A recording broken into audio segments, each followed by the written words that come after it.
Hey, Anand, and looking The forward same. today to discussing supply chain with you. Can you first provide a brief background of yourself? Okay. So I have been primarily working in the domain of supply chain consulting, supply chain strategy, and supply chain transformation projects across various organizations globally. Started working my career with PricewaterhouseCoopers, then moved on to GE, and then JDA, which used to be the erstwhile I2 Logistics organization, and then of course right now I'm working with ITC Infotech. But I worked with the various organizations uh, across the globe, across doing transformation projects, and one of the things that really interested me as over the years has been the people aspect in supply chain transformation projects. With the advancement of technology, there has been a lot of, I would say, very sophisticated software tools available in the market in this space, in the supply chain space, whether it be execution or whether it be planning and optimization piece. But where I've seen is, and that's been across globe, whether it be developed economies or whether it be emerging countries economies, organizations do uh, start supply chain transformation projects. A lot of these are enabled through technology, with a lot of interest, with a lot of gusto. But over the years, the interest slowly start waning away, because they find it really difficult to absorb the complexities of this software. They really struggle to utilize the functionalities that's available in this software, and that's been my, I would say, my interest to help organization to adopt them to utilize their functionality in the fullest capacity. And can you talk a little bit about how it's done? Okay, so what we are talking about here is so supply chain primarily are, if you look into the area of supply chain, is broadly classified probably into two areas. One is um, the supply chain execution piece. The other is supply chain planning and optimization piece. The supply chain execution piece has been there for quite some time, probably in some way or the other. It could be, if you leave out the technology pieces, has been there for as old as probably the history of organization would be. But with the advent of ERP applications, whether it be the erstwhile the BAN or the SAPs or the Oracle applications, so supply chain execution has been supported by the software applications for quite some time. But supply chain planning and optimization piece really became fashionable with organizations, probably when I2 became popular in the middle 90s or the late 90s.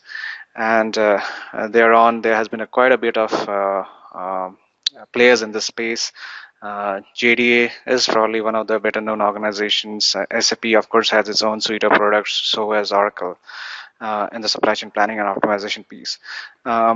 So primarily, if you look at these applications, which is primarily supply chain planning and optimization piece, uh, they involve a lot of complex algorithms, sophisticated functionalities, uh, and organizations do really look into using these applications to their to increase their revenue, to improve their bottom lines, reduce cost.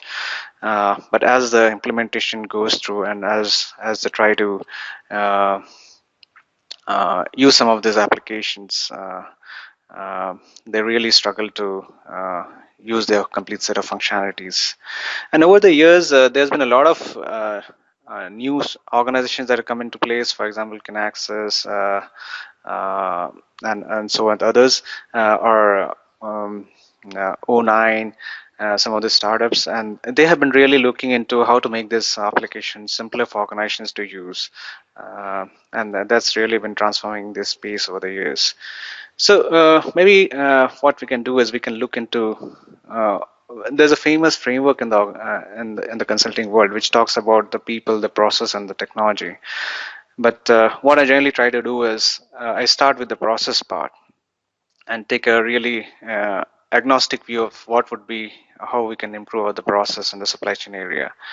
And then I look into the technology part, how this process that we're looking into can be supported by the technologies available in the market, or whether it be custom developed for the organization. But on top of it, or probably what is really the most important part, is the people adoption of either the process or the technology. And that's how I try to go about sort of increase the adoption of these whole transformation projects within the organization. And do you have any examples of success or success stories or good results? Yeah, so for example, if you look at, so in one of the organizations that I've been working on, um, when you talk about, uh, let's take an example of an organization which went about uh, uh, doing a supply chain transformation project, and this organization went about implementing a demand forecasting tool, which then the demand forecasting figures, or the forecast figures, were then used for distribution planning across a three-layered network for the supply chain for the organization. And then, of course, it was again used for the supply planning, which could be in-house production planning, and or it could be outsourced production. And then, of course, a part of it was also used for raw material procurement. But given the complex structure of this organization, when they went about implementing the solution, they really struggled in terms of uh, what could be a very single view of the various, I would say, performance matrices that they had put in place to measure the success of this project. So if you're looking at some of the very popular matrices that's generally used in this field of operation and supply chain, as for fill rate or on time and full. And now, if I take about various organizations, and I'm talking about big multinational, big Fortune 500 organizations, I've seen that there's no single definition of some of these very simple matrices, and organizations do claim about using some of these matrices to their own benefit. So if you go and talk about market-facing sales organization, which is primarily responsible for ensuring that the products are delivered to their consumers in time and in the full they have ordered for, they would say that their on time in full metrics is almost as high as probably 95% or above that. But when you go delve deeper and look into the exact definition of how they have how they define this KPI, how they define this matrix, it really looks that would have probably not taken a very scientific approach towards it. They would have defined this particular department, the sales department would have defined what could be the best way to represent their own interest. And if you go further upstream, and if you talk to uh, the production guys and talk about, oh, these guys are claiming that they are already on having a very high on time and full mattress, what do you have to say about it? And they would say that no, that's a false representation of the facts, and the actual figures probably might be in say 70s or 80s. Now, if you go into deeper, and these organizations often struggle, that I don't understand why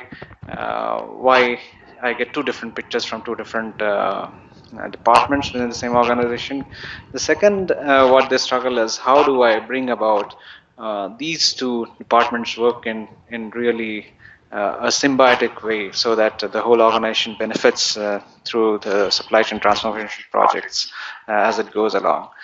Um, and I believe the key to this is the way you define your KPI hierarchy, matrices hierarchy. How do you go about defining the performance measurement across the organization? And and that's when the people aspect starts coming in. So in this particular case, what we went about was, we defined the supply, sales and operation planning process very scientifically. We kept out first the people dimension out of it. We look into the whole process and said, okay, this how it should be looked into. This is how the performance measurement should be defined. This is how the process should start, at what day and of the month, What are the technology aspects? What kind of when do you run the demand forecasting piece in the application, supply chain application? Then go about planning the distribution planning. So we went about defining the whole of supply chain process, and then we ensured that and supply chain sales and operation planning process is probably one of the most I would say difficult process to establish in any organization, because there are too many departments which get involved in it, right from sales, right from marketing, procurement, production, finance, probably the logistics and warehousing. Everybody has to get involved in it. And unless you take a very detailed process-oriented view, you would find it really difficult to get it accepted by all the various departments. And that brings us to the various important aspect of people. So how do you ensure that each of the departments feel that they have been given a due importance to it? The way they are being measured are proper, and probably the other department may not take a undue advantage of this particular department. So you have to go about doing a proper, I would say, approach of defining the whole piece of performance measurement there, right from what the objectives of the organization is, how does it get into or drill down into operating performance matrices, and then gets into how does it get into, say, probably the tactical aspect of measurement. So and that's how we went about defining for this particular organization. And at each node, we went about defining a proper set of giving a proper set of visibility of the numbers to the various departments. We ensured that the way the roles had been defined for various organizations gave them the right set of information to take corrective actions. We ensure that manual interventions are probably minimized, because that the more the manual interventions, the more the ad hoc way people try to respond to various situations, and probably they also try to, I would say, manipulate some of the numbers, especially in terms of reporting. And finally, of course, it did take a couple of months to stabilize, because there was a whole lot of change management aspects involved in place. And but we slowly went about doing it. In some cases, we had to use a simplified version of the planning tool. We sort of made it slightly simple to start with, and then probably went about increasing the complexity over the months, when we found that people were more or more open to accepting some of this supply chain applications within the organization.